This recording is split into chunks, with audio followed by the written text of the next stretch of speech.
नमस्कार दोस्तों, स्वागत है आपका रिंकेश पुरानी चैनल में। दोस्तों, जो हमारा सीरीज चालू है फार्मेसी एंड मेडिकल टर्मिनोलॉजी, उसमें आज एक नया टर्म आज हम समझने वाले हैं जो कि है ड्रग टॉक्सिसिटी। तो पहले हमने देखा हुआ है कि ड्रग एलर्जी क्या क्या होती है, ड्रग के साइड इफेक्ट क्या होते हैं, और आज हम लोग देखने वाले हैं ड्रग की टॉक्सिसिटी। इसका टर्म का मतलब क्या होता है, तो पहले पढ़ लेते हैं, फिर इसको आराम से अच्छे से समझाते हैं। Drug toxicity may occur when a person has consumed a dose of drug that is too high for them to handle. It may also occur when the person's liver or kidney are unable to function properly and get the drug out of the bloodstream. This can cause it to build up over time until it start to cause problem. ठीक है? The toxicity depends on the variety of the factor, dose, duration, the route of exposure, shape and structure of the chemical to itself. Individual human factor, by that is body, by inhaling, that is breathing, indigestion, that is eating or absorption, or by direct contact with the chemical, that is mercury and the lead, humans, animals or the plants and a poison. ठीक है, तो toxicity का मतलब क्या होता है, खास करके जो ड्रग टॉक्सिसिटी का मतलब क्या होता है कि जो मात्रा में ड्रग्स जो है, मतलब मेडिकेशन जो है एक व्यक्ति को दिया गया है लेने के लिए, उसने उसकी मात्रा से ज्यादा ले लिया और काफी कभी कभी ज्यादा मात्रा में लेने की वजह से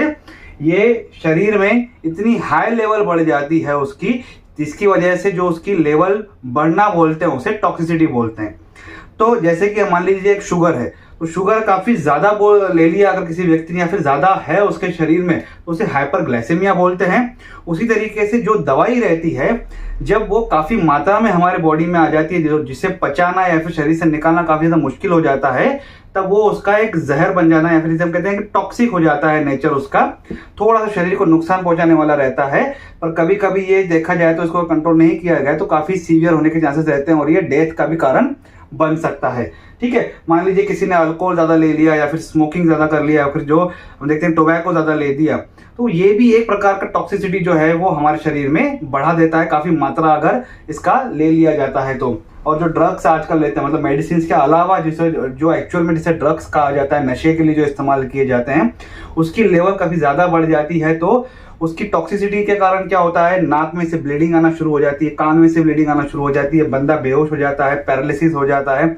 उसे हार्ट अटैक आने के चांसेस रहते हैं, डेथ भी हो सकती है, ऑर्गन डैमेज हो सकता है, खास करके लीवर और किडनी डैमेज हो सकते हैं। अब दूसरे उदाहरण पे आते हैं। अब शरीर के अंदर अगर कोई टॉक्सिसिटी या कोई भी प्रकार केमिकल या कोई भी खान पान आ रहा है, उसमें अगर कुछ टॉक्सिसिटी है या फिर जो कुछ केमिकल्स है, अगर उसे या फिर शरीर के लिए नुकसानदायक ऐसी कोई भी चीज है, तो उसे शरीर के बाहर निकालने का काम क्या है, लीवर और किडनी का। किडनी यूरिनेशन के द्वारा निकाल लेता है, और जो हम देखते हैं कि लीवर उसे पाचन वगैरह करके हमारे पोटी के द्वारा जो है उसे निकालने का पूरा कोशिश करता है। और हम देखते हैं कि ब्रीदिंग के द्वारा भी जो है कुछ केमिकल्स बाहर चले जाते हैं। ठीक है, पर मैक्सिमम जो है वो लीवर और किडनी जो है वो सबसे ज्यादा हमारे शरीर से केमिकल निकालने का काम करते हैं। ये भी उनका एक फंक्शन है, खास करके किडनी का तो ये मेन फंक्शन ही है। तो हो सकता है कि भाई सामने वाले ने नॉर्मल डोज ही लिया हुआ है, कोई ज्यादा डोज नहीं लिया, और हो सकता है नॉर्मल डोज से कम भी डोज लिया हुआ हो, लेकिन किडनी और लीवर जो है वो सही तरीके से काम नहीं कर रहे हैं ड्यू टू एनी रीजन। कोई और उन्हें बीमारी होगी जिसकी वजह से किडनी और लीवर का प्रॉपर जो फंक्शनिंग है नहीं हो पा रहा है, तो इसलिए वो नॉर्मल डोज को भी पचा नहीं पाते हैं। तो नॉर्मल डोज भी कभी कभी स्टोर हो जाता है, और कभी उन्होंने अगर नॉर्मल से ज्यादा ले लिया, वो भी धीरे धीरे क्या होता है, ब्लड स्ट्रीम में जमा रह जाता है, जिससे वो बाहर निकाल नहीं पाते हैं, क्योंकि गाड़ी के जो दो इंजन हैं जो सही तरीके से काम करने चाहिए हमारे शरीर के, वो सही तरीके से काम नहीं कर रहे हैं किसी भी कारण की वजह से, जिसकी वजह से वो शरीर के अंदर ही रहता है ये टॉक्सिक केमिकल, और धीरे धीरे टॉक्सिसिटी जो है वो बढ़ा लेता है। ठीक है, इसकी वजह से काफी ज्यादा आने वाले समय में प्रॉब्लम्स हो जाती हैं। इसके अलावा भी काफी ऐसे फैक्टर्स रहते हैं जो कि वेरी करते हैं, जिसकी वजह से ड्रग की टॉक्सिसिटी होने के कारण बनते हैं, जैसे कि dose, duration and route of exposure, कौन सा डोज लेना है, कब लेना है, कौन से रूट से लेना है, ये काफी ज्यादा इंपॉर्टेंट रहता है। तो मान लीजिए एक उदाहरण पकड़ लीजिए, किसी को एनीमा दिया गया है, किसी को नहीं पता है रहता है, उसने ओरली वो ले लिया अगर एनीमा, या फिर कोई जो कि एनीमा देखते हैं एनल के थ्रू लेना चाहिए, पर किसी को पढ़ाई नहीं किया है या फिर किसी ने समझ में नहीं आया तो वो गलती कर बैठते हैं, ऐसा पिछले कुछ रिकॉर्ड्स में देखा गया है।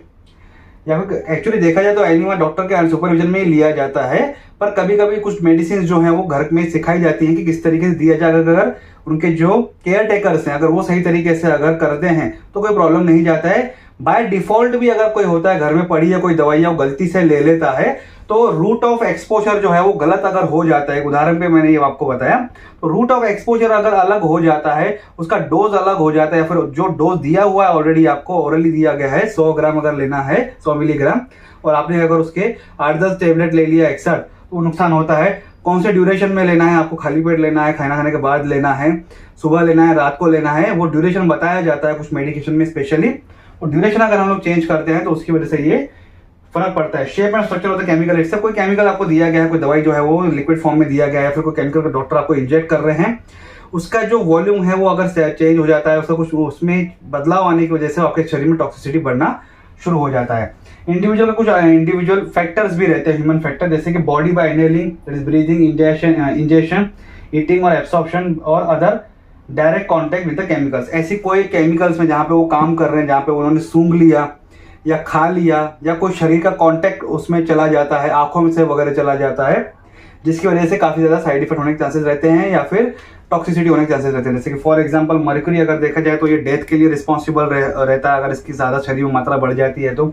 लेड अगर देखा जाए तो ये ब्रेन को काफी ज्यादा हम देखते हैं कि न्यूरोलॉजिकल डिसऑर्डर्स के लिए काफी ज्यादा रिस्पॉन्सिबल बन जाता है अगर हमारे शरीर में वो चला जाता है। तो केमिकल इंडस्ट्री में जो लोग काम करते हैं, केमिकल फैक्ट्री में जो काम करते हैं, या फिर कई लोग जो कैंसर की दवाइयाँ या HIV की दवाइयाँ बनाने की जो फैक्ट्री रहती है, जो कंपनी का फार्मेसी का रहता है, वहां पे अगर सबसे ज्यादा काम करते हैं जो लोग, वो इन दवाइयों के केमिकल्स के एक्सपोजर में ज्यादातर आते हैं, या फिर जो कारखानों में काम करते हैं वो इनके केमिकल्स में एक्सपोजर में आते हैं, तो उन्हें इस तरीके की तकलीफ जो है होने के चांसेस रहते हैं। वहां पर डेथ रेशो आप देखेंगे कि ज्यादा रहता है।